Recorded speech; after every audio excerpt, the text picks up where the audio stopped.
In 1972, the federal government banned a chemical that had been sitting in almost every garden shed in this country.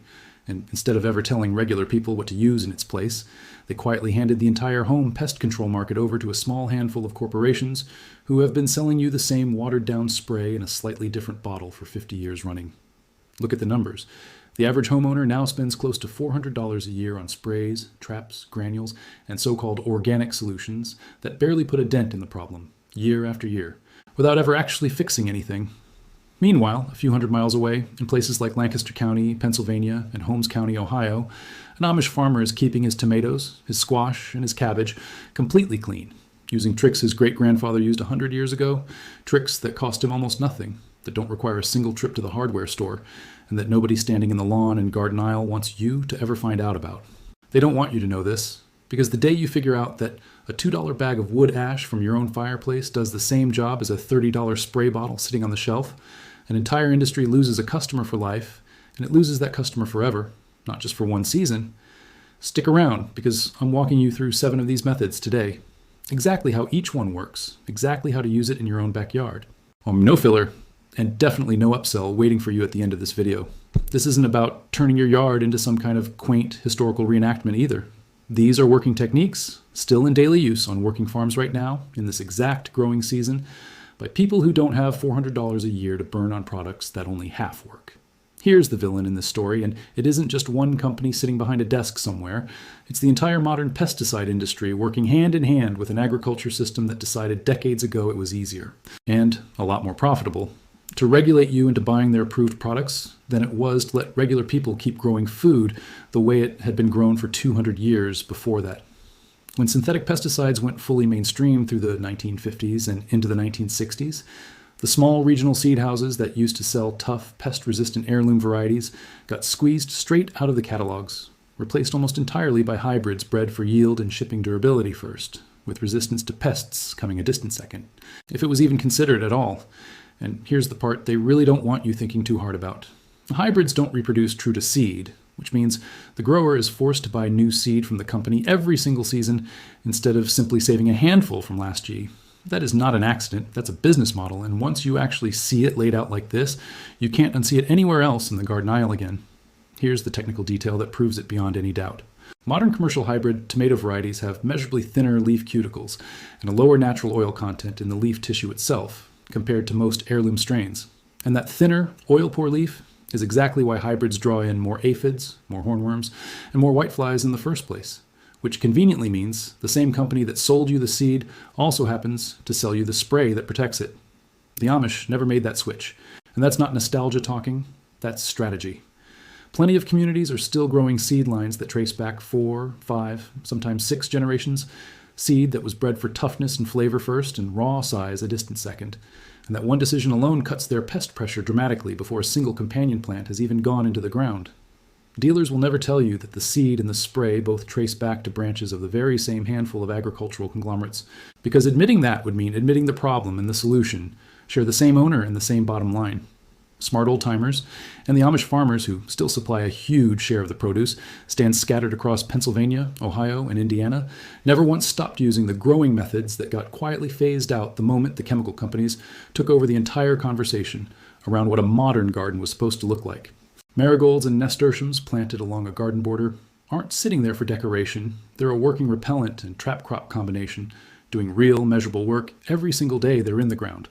The compounds released by marigold roots actively repel root-knot nematodes living down in the soil, while the strong scent given off by the leaves above ground interferes with the sense organs that squash bugs and whiteflies rely on to locate their host plants in the first place, meaning the pest simply can't find your squash, even though it's standing right next to it. Wood ash spread thin around the base of brassica plants does 2 completely separate jobs at the exact same time. It raises the soil pH just enough to make that little patch of ground genuinely inhospitable to cabbage maggot larvae trying to establish themselves at the roots. And its fine, gritty texture cuts into the soft, exposed bodies of slugs the same way food-grade diatomaceous earth does, except it costs you absolutely nothing if you already burn wood for heat through the winter. And unlike diatomaceous earth, it doesn't just blow away the first time a stiff wind comes through. Interplanting is the third piece of this whole puzzle, and it's the exact piece that industrial row crop farming abandoned completely, Because mixed planting simply doesn't work with a tractor pulling a single crop planter down one long, clean, straight line. The old Three Sisters planting method, corn, beans, and squash all grown together in the same mound, isn't some romanticized folk legend passed around campfires. It's documented functional pest management that's been refined and passed down for literal centuries. The corn stalks give the climbing beans a structure to grow up. The beans fix nitrogen in the soil that the hungry corn plants need to thrive. And the broad, prickly squash leaves shade the soil, hold in moisture, and physically block squash vine borers and cucumber beetles from ever finding a clear, open path to the base of the stem where they'd normally do the most damage.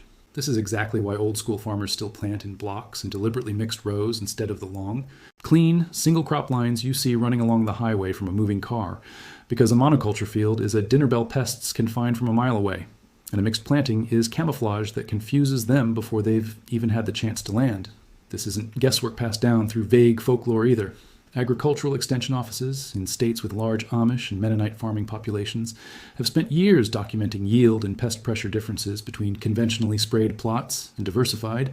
Low-input plots run on these older methods, and the pattern holds up again and again, season after season, harvest after harvest.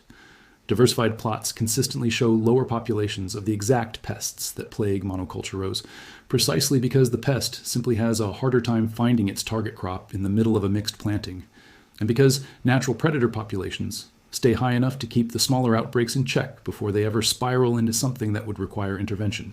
None of this is locked away information either.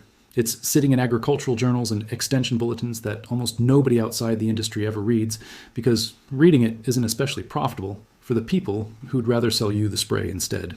The solution: 4:00 to 6:30. Now here's exactly what to plant, exactly when to plant it, and exactly how to use it. So by the time this video is over, you're not just watching someone else's garden, you're actually building your own before this growing season gets away from you completely. Secret 1 is the marigold border. Plant French marigold specifically, not the tall African variety that everyone grabs off the shelf without thinking, along the entire perimeter of your vegetable beds, spaced roughly 8 to 10 inches apart from each other. The French variety carries a noticeably stronger concentration of the root compound, responsible for repelling nematodes, and it stays low enough to the ground that it won't shade out your actual vegetables while it's doing its job underground. Get them in the ground after your last frost date, and don't just plant once and forget about it, because the repellent effect comes largely from the living root system, which means a thin, patchy border does a thin, patchy job. A dense, unbroken ring around the whole bed is what actually gives nematodes nowhere to slip through. Secret 2 is the nasturtium trap crop. Plant nasturtiums directly among your squash and cucumber vines, not off around the outside edge of the bed where most people put them out of habit, because aphids and whiteflies will go straight for the nasturtium leaves before they ever bother touching your main crop, and they'll do it every single time without fail. Old gardeners called this a trap crop for a very good reason, and it remains one of the simplest, lowest effort tricks on this entire list to actually pull off in your own yard. Check the nasturtiums every few days once the weather warms, and if you see the leaves getting genuinely overwhelmed with aphids, don't panic and reach for a spray. Just pull that one plant, aphids and all, and toss it in the compost. You're not losing a crop, you're removing a decoy that already did exactly what it was planted to do. Secret 3 is the wood ash ring. Start saving your wood ash right now, whether it comes from the fireplace, the wood stove, or the fire pit out back, and keep it dry inside a covered metal bucket over the winter so it doesn't clump up or blow away before spring. Once the season turns, work a thin ring of that ash directly into the soil around the base of every cabbage, broccoli, kale, and Brussels sprout plant you've got, and reapply it after any heavy rain washes the first application off. One warning, worth remembering here: never pile it on thick, and never let it touch the actual stem of a young seedling, because wood ash is alkaline enough that too much of it in one spot can burn tender roots and swing your soil pH further than you intended. A thin, even dusting is the whole trick, not a heavy application. Secret 4 is the garlic and pepper spray. For soft-bodied pests like aphids, mites, and young caterpillars, still in their early instars, crush several cloves of garlic together with a generous handful of hot peppers, steep the whole mixture overnight in water, along with a small amount of pure soap, then strain it thoroughly and spray it directly onto the affected leaves. The sulfur compounds released by the garlic and the capsaicin carried in the peppers disrupt exactly how these pests feed on the plant, all without wiping out the pollinators the way a broad-spectrum commercial spray inevitably will. Spray in the early morning or right at dusk, never in the heat of the afternoon, because the combination of oil, soap, and direct sun can scorch leaves that are already stressed from heat, And always test it on 1 or 2 leaves first before you go spraying the whole bed down. Secret 5 is strict, disciplined crop rotation. Move your nightshades, meaning your tomatoes, peppers, eggplant, and potatoes, to a completely different bed every single year on a minimum 3-year rotation that you actually stick to instead of abandoning it halfway through. Most of the worst soil-borne pests and diseases spend the winter overwintering in the exact patch of soil where last year's crop was standing, quietly waiting for you to plant the same thing right back in that spot again, and simply moving the crop to new ground starves them out before they ever get the chance. Keep a simple hand-drawn map from year to year. Nothing fancy, just a sketch of which bed grew what, because after 2 or 3 seasons, it's genuinely easy to forget exactly where last year's tomatoes were standing, and one lapse in the rotation can undo 2 years of discipline in a single season. Secret 6 is heirloom seed saving. Wherever you possibly can, source seed varieties bred before 1950, well before industrial breeding programs started prioritizing shelf life and shipping durability over both natural pest resistance and actual flavor. Small Amish-run seed houses and regional seed banks remain some of the last genuinely reliable sources left for these older, tougher seed lines, and once you start saving your own seed from your best-performing plants each and every year, you're no longer dependent on buying new seed or the spray that inevitably comes bundled with it ever again. Let your strongest, healthiest plant of each variety go to seed at the end of the season instead of harvesting it early.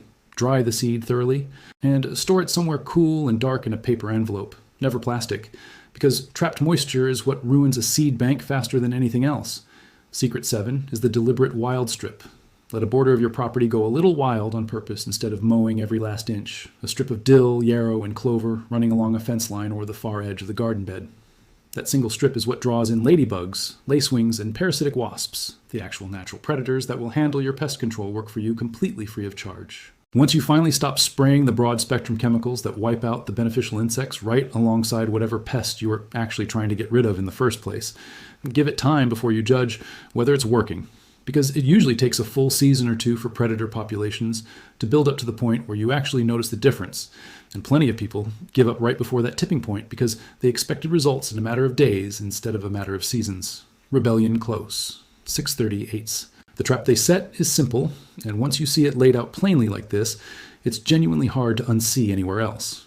Convince you that a healthy, productive garden absolutely requires a chemical company's product, get you dependent on a repeat purchase every single spring without fail, and make sure the free knowledge that used to pass naturally from grandfather to grandson quietly disappears under 50 straight years of advertising. Every dollar spent on a spray bottle that only ever treats the symptom is a dollar that keeps that entire system running exactly the way it was designed to run from the very beginning. Every season you rotate your crops, save your own seed, and let that wood ash bucket fill back up instead is a season where you owe them absolutely nothing at all. Government does not want you to know that the reason so many small growers drifted away from managing pests on their own toward buying a brand new solution every spring wasn't because the old methods ever stopped working. It's because an entire industry needed you to believe they did. Before they banned this kind of self-sufficient, low-input growing under the next round of regulation dressed up as protecting home gardeners, remember, this is exactly why old-school growers still save their own seed the same way old mechanics still buy old trucks, because independence from the supply chain has always been the entire point. Get your seed saved, get your rotation mapped out on paper, and get your border plants into the ground before this season gets away from you for good. The harder it becomes for anyone to keep pretending the old ways never worked at all, and if this is the first season you're trying it, don't try to do all 7 at once and get overwhelmed by week 2. Pick 2 or 3 that fit your garden this year. Get them right, and add the rest next season, because the whole point of this system is that it compounds, one small habit stacked on another, until one day you look up and realize you haven't bought a bottle of anything in years.